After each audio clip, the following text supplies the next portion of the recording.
गुरुर्ब्रह्मा गुरुर्विष्णू गुरुर्देव महेश्वरा गुरु साक्षात परब्रह्म तस्मै श्री गुरुवे नमः. आपण गुरुचरित्राच्या 8व्या अध्यायातील 50 ओव्या आपण पाहिल्या होत्या आणि त्याच्या पुढच्या ओव्या आपण आज पाहणार आहोत. मंदमती मुलगा जन्माला आला आणि त्याचं दुःख त्या आईला आहे आणि लोक नावं ठेवतात. याच्यासाठी तो मुलगा आणि आई आत्महत्या करण्यासाठी आपलं जीवन संपवण्यासाठी त्या गंगेमध्ये म्हणजे नदीमध्ये येतात आणि त्यावेळेला श्रीपाद वल्लभ त्यांना यांचं दर्शन होतं आणि ते त्यांच्या चरणी लागतात आणि सांगतात की आम्ही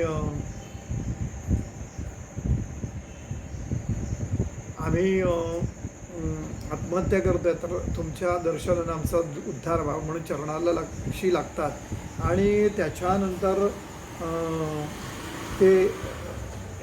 ती जी ब्राह्मण स्त्री आहे त्या मुलाची आई ती म्हणते की देवा आता असं करा की पुढच्या जन्मात तरी मला असा पुत्र द्या की जो सर्वत्र पूज्यमान होईल तुमच्यासारखा आणि सर्व लोक त्याला वंदन करतील, असं तुम्ही एक उपाय सांगा असं ते म्हणतात. आणि असं म्हणून ते त्यांच्या चरणाला लागले. हे आपण 50व्या ओवीपर्यंत पाहिलं. आता पुढं आपण त्याचे माते उद्धार गती मागुती न होय पुनरावृत्ती पितरा सगळा स्वर्गप्राप्ती लाधे ऐसे निरोपावे. म्हणजे असं तुम्ही सांगा की ज्याच्यामुळे असा पुत्र की ज्याच्यामुळे मला उद्धार गती होईल, म्हणजे माझा उद्धार होईल आणि पुन्हा त्याला प्रसवून त्याला जन्म देऊन मी मुक्त होईल, मला पुनरावृत्ती म्हणजे पुनर्जन्म हा होणार नाही आणि सगळ्या पितरांना ही स्वर्गप्राप्ती होईल. असं काहीतरी तुम्ही सांगा.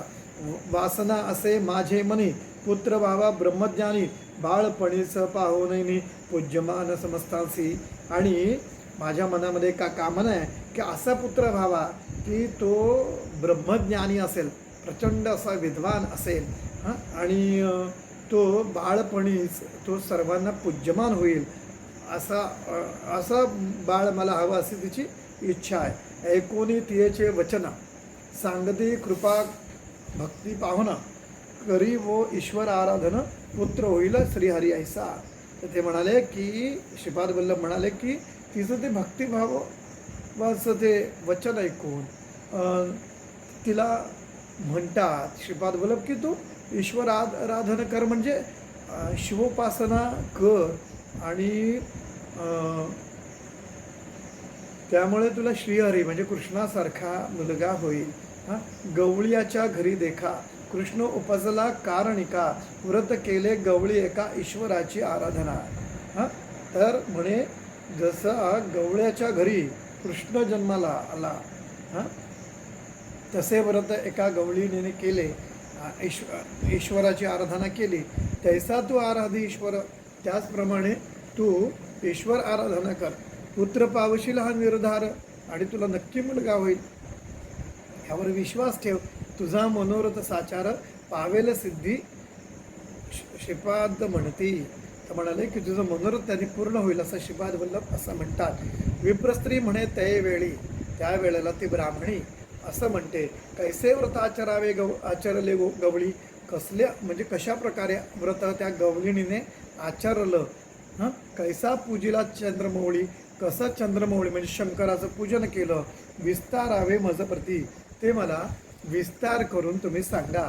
तैसेची व्रत करीना आपण म्हणून धरी सद्गुरु चरण कृपामूर्ती सद्गुरु जाण सांगता झाला त्यावेळी. आणि कसं व्रत आहे ते आम्हाला सांगा म्हणून तिने श्रीपाद वल्लभांचे चरण धरले आणि त्यावेळेला श्रीपाद वल्लभ हे सांगते झालेले आहेत. म्हणते श्रीपाद यती तियसी आणि तिला श्रीपाद यती म्हणाले ईश्वर पूजी हो प्रदोष काळामध्ये शिवोपासना कर. मंदवारी म्हणजे मंगळवारी तू विशेषी म्हणजे विशेष असेल, मंगळवारी आली तर ती विशेष आहे. नंतर पूजा करी भक्तीने, ती भक्तीने पूजा कर. पूजा करी जे गवळणी म्हणजे त्या गवळणीने जशी पूजा केली. विस्तार असे स्कंदपुराणी, तसा स्कंदपुराणामध्ये त्याचा उल्लेख आहे. कथा सांगेन एक कहाणी. बघ मी तुला कथा सांगतो ती ऐक. हां, म्हणून श्रीगुरु म्हणती श्रीगुरु ती असे, तिला श्रीपाद वल्लभ असे म्हणाले. ऐकून श्रीगुरूचे वचन संतोषली विप्रांगणा, उडती घाली लोटांगणा, तया श्रीपाद श्रीगुरु प्रती. आणि तिने श्रीपाद वल्लभांना साष्टांग नमन केलेलं आहे, लोटांगण घातलेलं आहे. विप्रस्त्री म्हणे स्वामींसी, विप्रस्त्री त्या श्रीपाद वल्लभांना म्हणाली, अभिनव माते निरुपलिसी. हां, आणि मला तुम्ही अभिनव असं तुम्ही मला अभिनव म्हणजे चमत्कृतीपूर्वक की अद्भुत असं तुम्ही मला निरूपण केलं, सांगितलं. देखता पूजा प्रदोषी पुत्र झाला कृष्णा ऐसा. आणि बघा म्हणे कसा अद्भुत सांगितलं तुम्ही की हे व्रत केल्यावर कृष्णासारखा पुत्र जन्माला आला. आपण केली या पूजा झरी, फळ पावेने निर्धारी, पूर्वी झाले कवडे परी, विस्तारावे दातारा. म्हणे हे मी सुद्धा निर्धाराने हे व्रत करील आणि त्याचं फळसुद्धा मला निर्धारानं म्हणजे निश्चितपणे मला प्राप्त होईल. ते तुम्ही मला विस्तारपूर्वक सांगा की असं पूर्वी कोणाला हे व्रत आचरल्याने फलप्राप्ती तशी मनोरथ पूर्ण झालेलं आहे. श्रीगुरु सांगते तियेसी सांगेन एक चित्तेसी, उज्जनी नाम नगरीसी, झाले विचित्र परियसा. श्रीगुरु तिला म्हणतात की एक चित्तानं तो ऐक. उज्जनी नावाची जी नगरी आहे तिथे एक विचित्र असं म्हणजे अद्भुत असं घडलं ते ऐक. तया नगरी चंद्रसेन, त्या नगरामध्ये चंद्रसेन नावाचा राजा होता. राजा होता धर्मपरायण, तो धर्मपरायण होता. त्याचा सखा असे प्राण मणिभद्र नामे परियसा. आणि त्याचा जो सखा होता, मित्र होता, तो मणिभद्र नावाचा होता. सदा ईश्वर भक्ती करी, तो सदा काय करायचा, सतत शिव ध्यान करायचा, शिवस्मरण करायचा, शिवपूजन करायचा, शिवार्चन करायचा. नाना प्रकारे अपरंपारी म्हणजे वेगवेगळ्या प्रकारे, म्हणजे जे म्हणालो ना ध्यान नामस्मरण पासून सगळं ते वेगवेगळ्या पद्धतीने तो शिवाची आराधना करत होता. भोळा देव प्रसन्न करी, आणि शिवाला त्यांनी प्रसन्न केलं. दिदला चिंतामणी एक, त्याला एक चिंतामणी दिला. कोटी सूर्याचा प्रकाश, अगदी कोटी सूर्यासारखा प्रकाश, लख प्रकाश असा माणिक शोभे महासरस. आणि ते असा तो चिंतामणी रत्न दिलं की तो संपूर्ण त्याचा असा प्रकाश चहूबाजूला पसरत असे आणि तो माणिक शोभून दिसेल असा होता. कंठी घालता महाहर्ष, तो जर का गळ्यामध्ये घातल्यानंतर अति आनंदित होईल किंवा अति सुंदर तुम्ही दिसाल वगैरे. तया मणिभद्ररायासी, आणि त्या मणिभद्ररायाला ते गळ्यामध्ये घातल्यावर आनंदही आणि खूप सुंदर असं त्याचं ते रूप दिसू लागलं. तया मण्याचे लक्षण सुवर्ण होय लोह पाषाण. आणि त्या मणीचं जे लक्षण आहे ते लक्षण असं आहे की दगड धोंडे ज्याला म्हणतो आणि लोखंडाचं ते सोनं करत होतं. सुवर्ण होय लोह पाषाण, तेज फाकले ज्यावरी जाण, त्या रत्नाचं ज्याच्यावर तेज पडेल, उजेड पडेल, ते कनक होय परियसा, ते सोनं व्हायचं. जे जे चिंतित मानसी, आणि मनामध्ये जे जे तुम्ही चिंतन करणार आहात, इच्छा व्यक्त करणार आहात, ते ते पावत त्वरित येसी, आणि ते त्वरित तुम्हाला मिळत असेल. ऐसी ख्याती माणिकासी, समस्त राज्ये कांक्षा करती. आणि त्या माणिकाची अशी महात्म्य असल्या कारणाने सगळे राजे त्याची इच्छा व्यक्त करत होते की हे आपल्याकडं हवं असं, आपल्याला मिळावं. इष्टत्वे मागती किती एक, म्हणजे एकाने नातं जोडून किंवा आपलेपणाने सांगत होते की थोडे दिवस माझ्यासाठी द्या वगैरे. मागो पाठविती ते माणिक, आणि ते मग ते मागण्यासाठी ते माणिक द्या म्हणून काही माणसं पाठवायची की अमुक अमुक यांनी माणिक मागितलेलं आहे थोडे दिवसांसाठी, तर द्या असं. बलात्कारे इच्छिते एक, काही जण म्हणतात की बलात्काराने म्हणजे बळजबरी करून त्याच्याकडून ते रत्न हेरून घेऊ. राजे वांछिती परियसा, असे वेगवेगळे राजे त्या मण्याची इच्छा करत असत. म्हणती विक्रय करून देखा. काही जण म्हणायचे की तो विकत दे आम्हाला. आपणा द्यावे ते म्हणे का, आम्हाला ते विकत दे. न देशी स्वाभाविका तरी युद्धा लागी येऊ म्हणती. जर तू आम्हाला देणार नसेल तर युद्ध करू आम्ही तुझ्याबरोबर. राजे समस्त मिळून पातले नागरा ते उज्जनी. आणि शेवटी तू देतच नाही म्हणून सगळे राजे त्या तिकडे युद्धा लागे म्हणजे युद्धासाठी ते तिथे आले. अपार सैन्य मिळवली, भरपूर सैन्य, प्रत्येक राजाने त्याचे सैन्य, प्रत्येक राजाने सैन्य एकवटून ते त्याच्याकडे आले. वेढले ते या नगरासी. आणि त्या नगराला वेढा घातलेला आहे. जे दिवशी शनिवार ते दिवशी शनिवार त्रयोदशी. आणि त्या दिवशी शनिवार होता आणि त्रयोदशी होती. राजा बैसला पूजनासी म्हणजे शनी प्रदोष होता. राजा त्यावेळेला राजा बैसला पूजनासी. हा तर त्यावेळेला राजा हा पूजेला बसला होता. शंका न धरता मानसी एक चित्ते पूजत असे. आणि शंका मनात न धरता तो एक भावाने एक चित्ताने एक मनाने पूजन करत होता. महाबळेश्वर लिंगासी पूजा करी तो राजा हर्षी. गवळ्याचा कुमार पहावयासी आला तया शिवालया. आणि त्या महाबळेश्वर एक चित्ते काय करत होता, तो महाबळेश्वर लिंगासी पूजा करी तो राजा हर्षी. आणि त्या शिवलिंगाचं तो राजा पूजन करत होता. गवळ्याचा कुमार पहावयासी आला तया शिवालया. आणि त्या गवळ्याचा जो कुमार होता तो ते त्यांचं जे शिवालय होतं तिथे तो आलेला आहे. पूजा पाहून शिवाची मुले म्हणती गवळ्याची. आणि राजा जेव्हा, मी चुकलो जरा निरूपणात, राजा जेव्हा ती पूजा करत होता त्यावेळेला ते गवळ्याचा कुमार म्हणजे गवळ्याचा एक तरुण मुलगा हा ती पूजा पाहतो, तो पाहण्यासाठी येतो.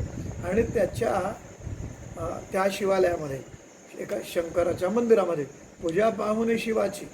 आणि ती पूजा शंकराची पूजा पाहुणी ती जी मुलं होती ना ती म्हणतात, मुले म्हणते गवळ्याची, ती गवळ्यांची मुलं म्हणायला लागली, खेळू चला आम्ही असेची लिंग करूनी पूजू आता. आणि आपण असंच एक लिंग तयार करू आणि खेळूया म्हणून विनोदे करू नये. आणि असंच खेळामध्ये आपले गृहसन्निधानी म्हणजे आपल्या घराजवळ एकवटून पाषाणी म्हणजे सगळे दगड गोळा केले, कल्पिले तेथे शिवालय. आणि तिथे शिवालय म्हणजे शिवाचं मंदिर आहे असे कल्पना केली. आपण भातुकली ज्यांनी खेळले असतील, मी आत्ताची पिढीतलं म्हणू नाही शकत, पण माहीत असेल गावाकडे आपण काय करायचो, दगड किंवा विटेचे तुकडे गोळा करायचे आणि एक त्याचा एकावर एक बाजूला ठेवून हा एवढी हद्द आहे, ते माझं घर आहे वगैरे अशी कल्पना करून हे घर आहे, हे बेडरूम आहे किंवा झोपायची खोली, हा बाहेर जाण्याचा दरवाजा आहे वेगळा, अशा पद्धतीने आपण ती घरं आपण करायचो. म्हणजे फक्त एक एक एक एक एक वीट किंवा दगड ठेवून आपण ते करायचो ना.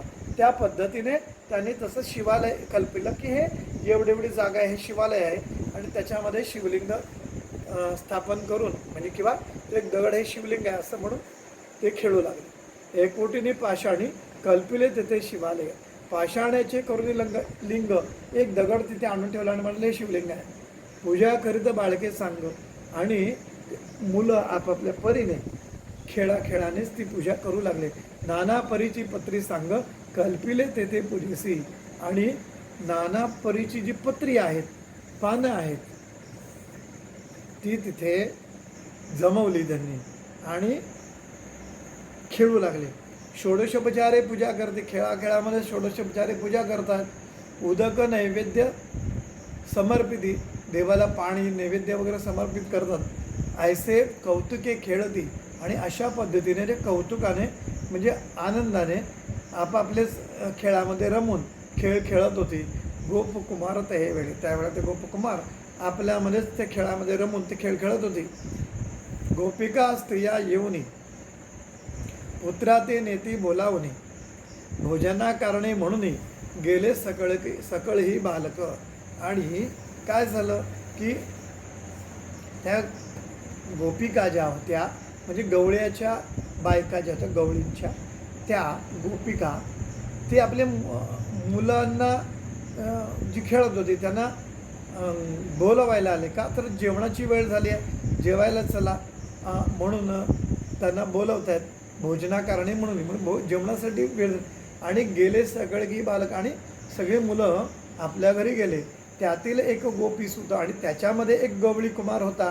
तो लिंगभवन न सोडतं आणि तो काय करायचा की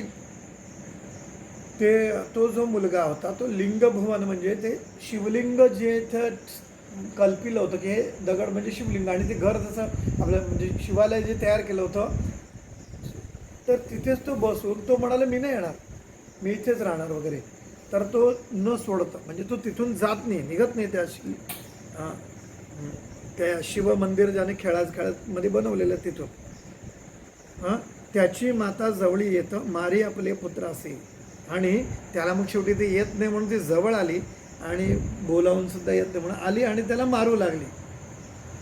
म्हणे कुमारा भोजनासी चाल गृहासी झाली निशी, काही केल्यानं जाय परियसी तो गोपकुमार. तो म्हणाला की ती आई त्याची म्हणते की अरे जेवणाची वेळ झाली, चल लवकर जेवायला. तर हा काही येत नाही आणि म्हणून ती तो काय गोपकुमार काय म्हणजे तो गोप म्हणजे काय म्हणतात तो गवळ्याचा जो मुलगा आहे गोपकुमार, तो काही जातच नाही.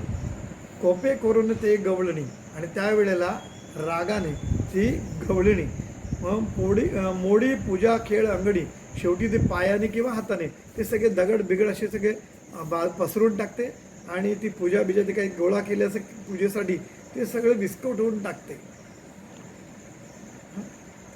मोडी पूजा खेळ अंगणी पाषाण दूर टाकून आणि ते दगड घेऊन दूर भिरकावून दिले, फेकून दिले आणि टाकून गेली आपले सदनासी आणि ते आपल्या घरी निघून गेले. पूजा मोडिता तो बाळक आणि ती पूजा वगैरे ते खेळ जसा तो त्यांनी मोडून टाकला, सांडून सगळं विस्कटून टाकलं. त्यामुळे प्रलाप करी अनेक आणि तो रडू लागला. मूर्छा येऊन क्षणेक, मूर्छा आली त्याला. पडला भूमी अवधारा आणि तो जमिनीवर पडला. लय लावणी लिंगस्थानी आणि लिंगस्थानी लय लावून म्हणजे ध्यान लावून किंवा तिथे लक्ष ठेवून. प्राण तेजू पाहे निर्वाणी आणि प्राण तेजू पाहायला लागला म्हणजे आता प्राण जातो की काय या अवस्थेमध्ये तो आला. त्यावेळेला प्रसन्न झाला शूलपाणी आणि त्यावेळेला शूलपाणी म्हणजे शंकर प्रसन्न झाले. तया गोपसुताकारणे आणि त्या गोपसुताकरणासाठी गोपसुताला म्हणजे त्या कुमारकावला शंकर प्रसन्न झाले. शिवालय रत्नखचित आणि सूर्या समान प्रभावंत लिंग दिसे रत्नखचित जागृत झाला तो बाळ आणि ते शिवालय होतं ते रत्नखचित दिसायला लागलं. सूर्या समान त्याचं तेज पडू लागलं, लिंग रत्नखचित दिसायला लागलं आणि त्यावेळेला तो बाळ जागृत झाला, जागा झाला.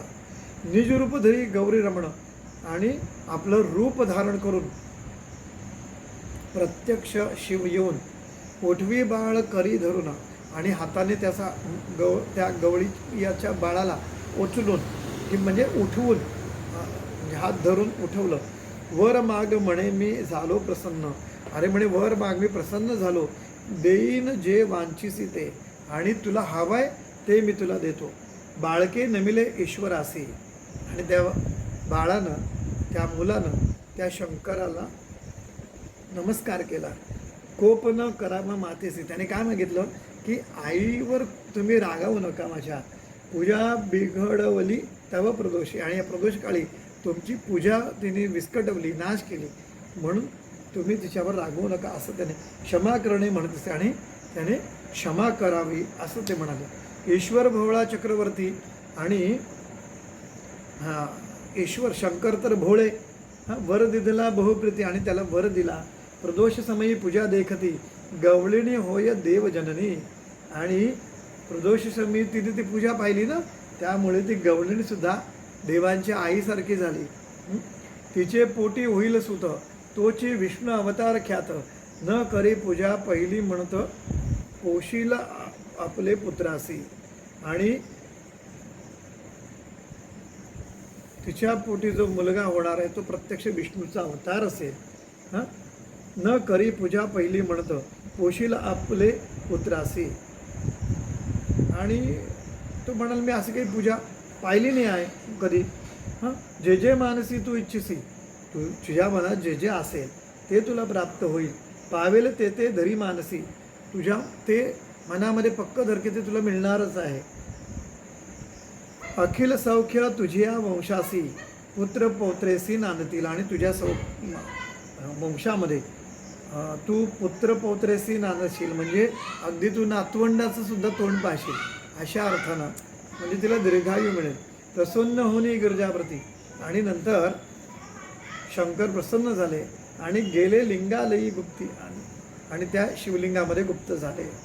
लिंग राहिले रत्नखचिती, आणि ते लिंग त्या जागेवरच राहिलं रत्नखचित. गवळ्या घरी याची परी, आणि गवळ्याच्या घरी सुद्धा ते राहिलं तसंच. कोटी सूर्यप्रकाश, त्या गवळ्याच्या घरी ते म्हणजे बाजूलाच त्याने ते खेळत होते ना, ते रत्नखचित तिथंच राहिलं तसं.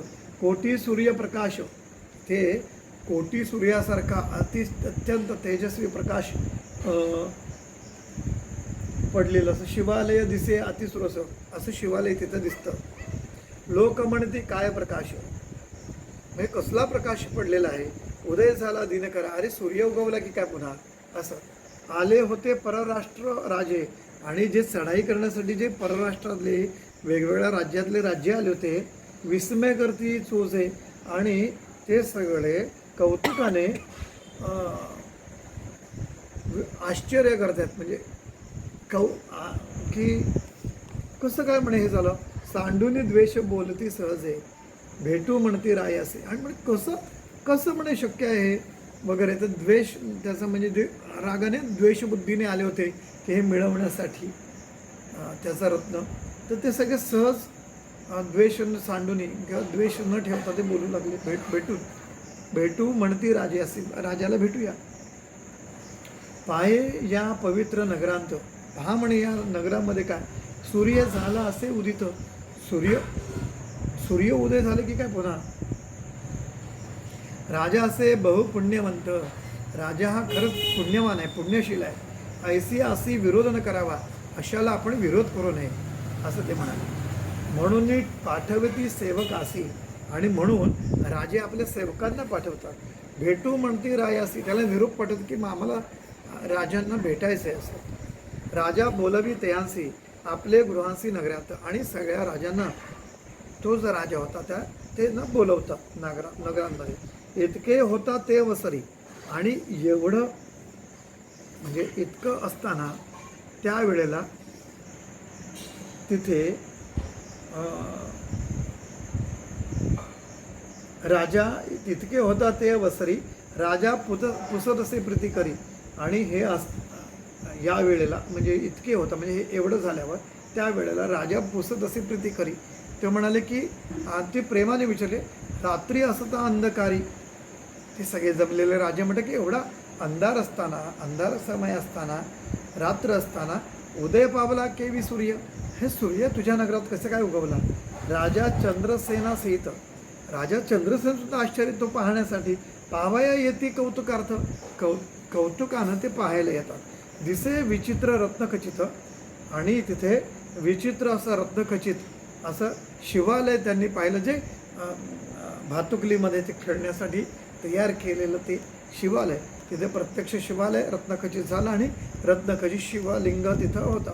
शिवालय अनुपम, येण्याची परी गवळीयाचे सदन. आणि त्याचप्रमाणे त्या गवळीयाचे सदन म्हणजे घर सुद्धा अतिरम्य विराजमान, आणि ते अतिशय सुंदर असं घर झालेलं आहे. कुसदा झाला आपण तया गवळी कुमारका असे ते.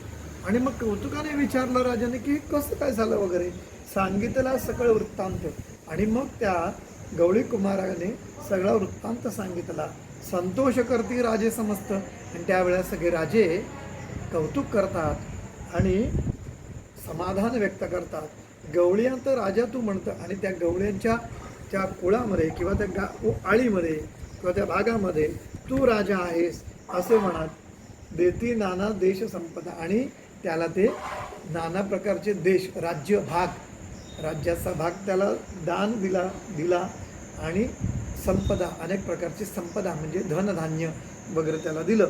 निघून गेले राजे सकळ, आणि सर्व राजे निघून गेले. राहिला चंद्रसेन निर्मळ, आणि फक्त चंद्रसेन तिथे राहिला, कारण तो त्याच राज्याचा राजा होता. शिव प्रदोष पूजा सकळ, भय कैसे दया राजा. आणि तू शनी प्रदोष करत असताना, शिवाची कृपा असताना, अशा व्रत आचरल्यामुळे त्याला भय कैसे. गवळी कुमार घेऊन घरा, अरे गवळी कुमार येऊन घरा, सांगे माते विस्तारा. पुढे येईल तुझ्या उदरा नारायण अवतरी. आणि गवळी कुमार घरी येऊन सांगतो की आई, तुझ्या पोटी नारायण अवतार घेणार, कारण तिथे तसं सांगितलं गेलं होतं ना. इथे आपल्या 100 ओव्या आपल्या झालेल्या आहेत. अवधूत चिंतन श्री गुरुदेव दत्त श्री स्वामी समर्थ महाराज की जय.